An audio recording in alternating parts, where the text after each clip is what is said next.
carnes. Imagina comigo, uma nova espécie do que seria uma planta surge.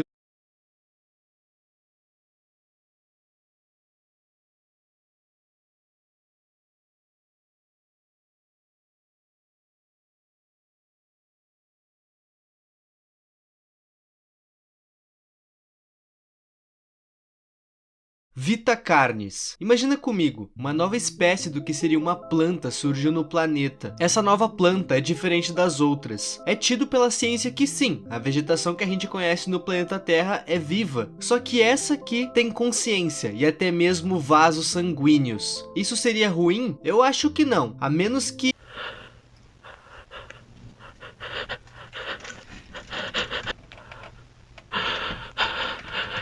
Senhoras e senhores, sejam muito bem-vindos a Vitacarnes.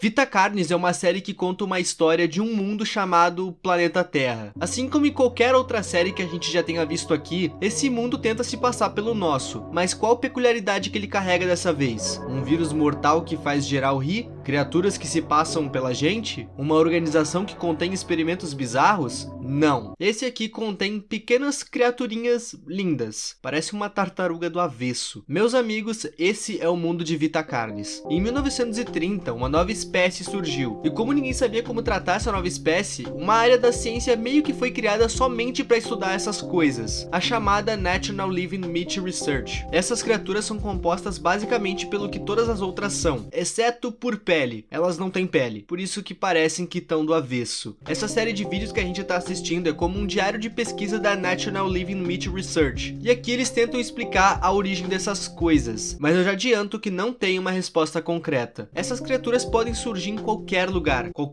que tenha um pezinho de crawl. Na verdade, todas as outras espécies de Vitacarnes precisam ter esse crawl, mas a gente já fala das outras espécies. O crawl basicamente é uma planta de carne, inclusive com direito a vasos sanguíneos. Ela é uma planta que pode germinar em literalmente qualquer lugar do mundo. Fora isso, os seres humanos também podem ingerir ela. Como ela está em todo mundo, essas criaturas vieram para ficar. Note que eu falei criaturas no plural, porque, meus amigos, a tartaruga do avesso é só uma das espécies que isso aqui pode gerar. A parada fica estranha agora. Esses bichos aí são os que a gente viu. Assim que ele sai do crawl, ele vai explorar. Ele nasce pequenininho e na fase adulta dele, ele não cresce muito não. Fica mais ou menos do tamanho de uma bola. Esses bichos comem basicamente lixo e restos de outros animais. Mas na cadeia alimentar no geral, eles que são o almoço. Os coitados não tem nem tamanho para abater algum animal. Por isso só comem resto. Eles são bem inofensivos para humanos. Tanto que alguns humanos domesticam essa coisa. Isso daí é bem nojento.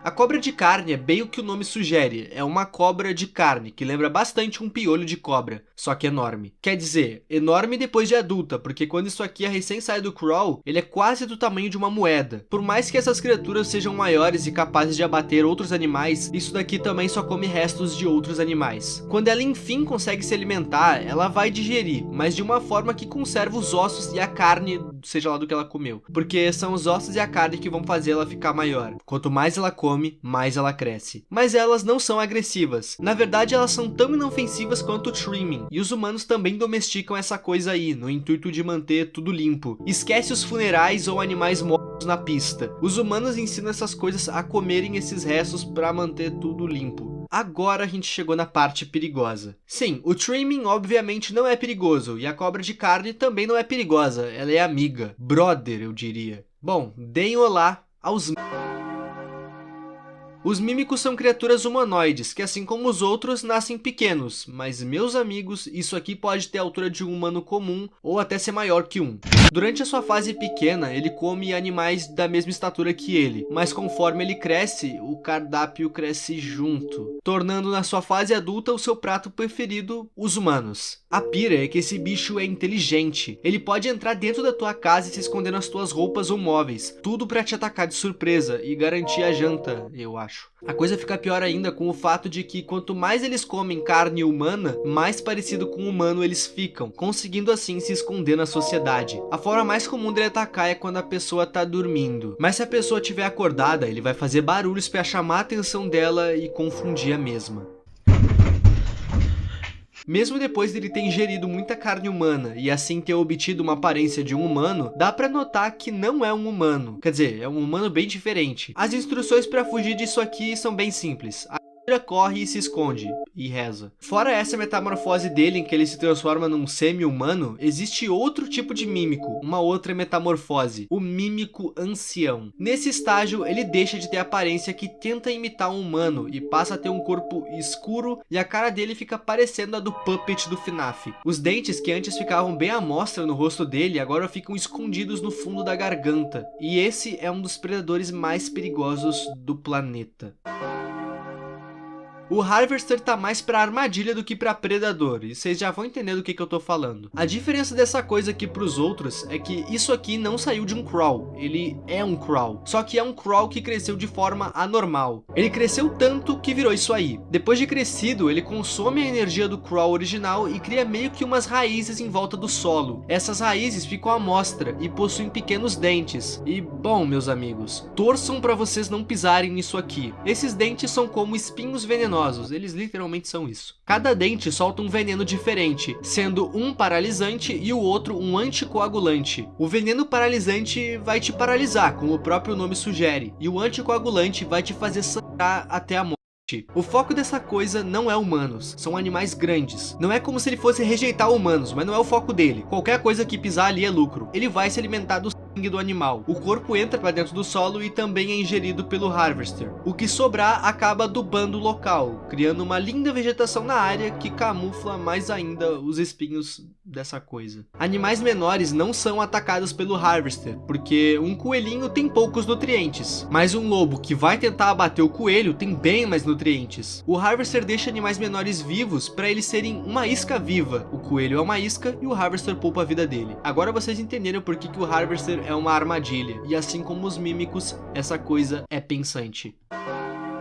Host of Influence, ou o anfitrião de influência, não sei. Esse bicho lembra um humano, fora o fato dele ao invés de ter pés, tem algo que lembra raízes, o que incapacita ele de andar. O corpo dele lembra bastante das outras criaturas, parece também que tá do avesso. O rosto dele é liso, sem boca e sem olhos, fora um buraco enorme na garganta dele, que serve justamente para ele se alimentar. E assim como o mímico, essa criatura se alimenta de humanos. Tá, mas como é que ele se alimenta de humanos se ele não consegue sair do lugar? É aí que vem a plot. Nas costas dele tem como espinhos que soltam esporos pelo ar. Se alguém inalar essa coisa, essa pessoa vai ter alguns sintomas comuns ao de uma gripe, cansaço e etc. Porém, conforme os esporos avançam no corpo em direção ao cérebro da vítima, os sintomas mudam também. A pessoa vai perder o controle do próprio corpo e vai passar a ir caminhando em direção ao host que soltou esses esporos, para então ser devorada por ele. Quando a vítima chegar na criatura, ela vai se ajoelhar e vai deixar os seus órgãos vitais bem à vista, tudo para facilitar o almoço do host. Se por um acaso a pessoa conseguir atendimento médico ou até mesmo demorar mais de 36 horas para chegar até o host, os esporos vão perder o poder que eles têm sobre o hospedeiro, ou seja, a pessoa vai estar livre. Agora a gente vai entrar na parte mais estranha sobre Vitacarnes. Se tu acha que o entendimento das criaturas foi, entre aspas, simples, bom...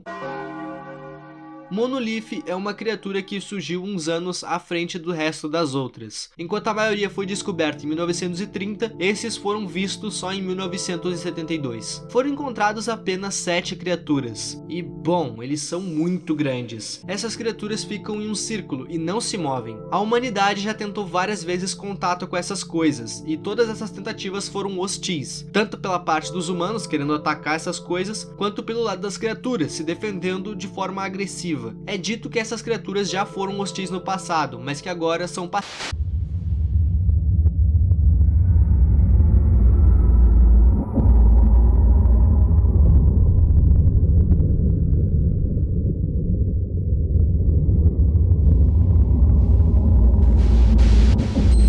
Em teoria, os Monoliths são a última criatura que a gente tem pra ver, né? Sim, porque a suposta 8ª criatura não é uma criatura, é uma...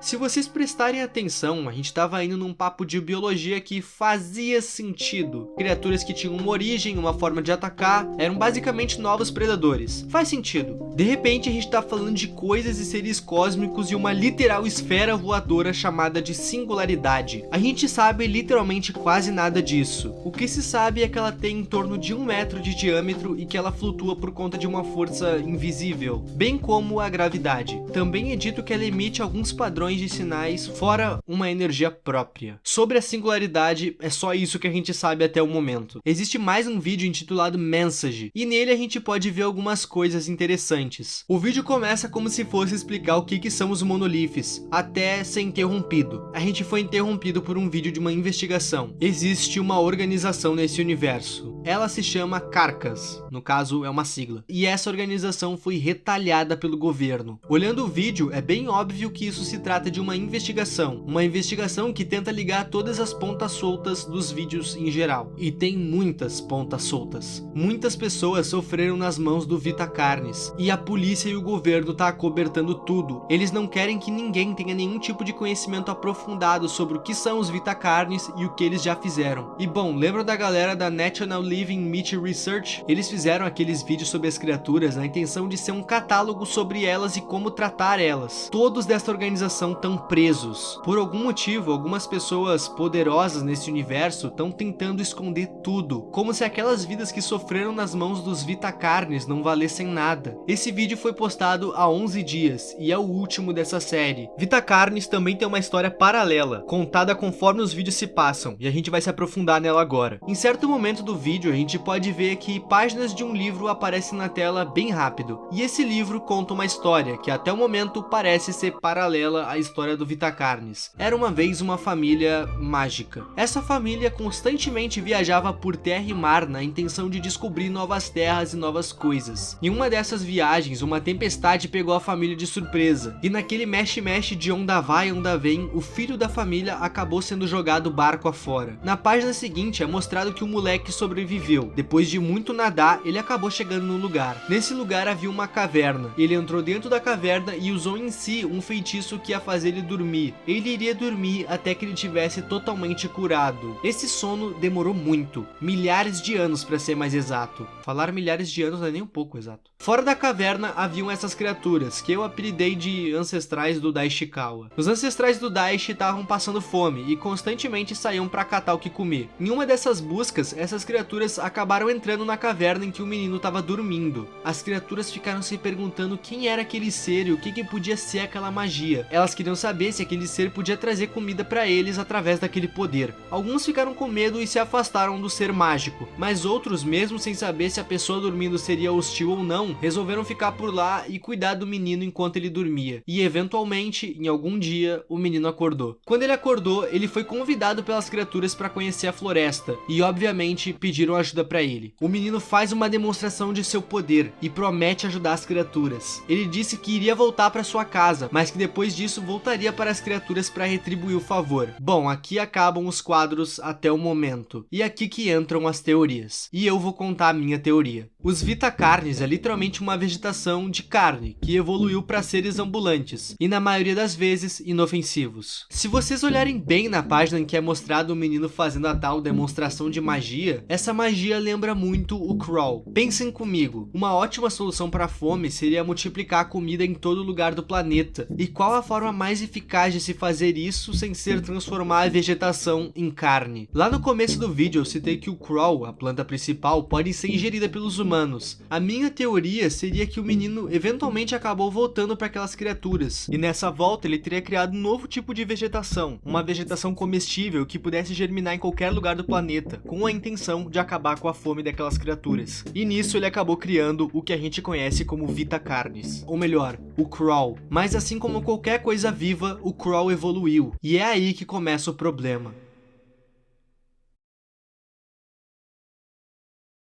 Vita Carne está se tornando uma história bem divertida, justamente por estar nos dando várias perguntas e poucas respostas. Eu amo teorias e ter poucas respostas dá bastante espaço para muita teoria. Eu ando bem ativo lá no Twitter e é por lá que eu tô pegando os desenhos de vocês, então se tu quiser me seguir, o link tá aí embaixo. Valeu demais o apoio e lembrando que o Seja Membro tá ativo de novo, mas só assistindo os vídeos vocês já me ajudam muito. O meu nome é Ipe e tchau!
Localiza Seminovos é outra categoria. A gente tá procurando um carro em excelente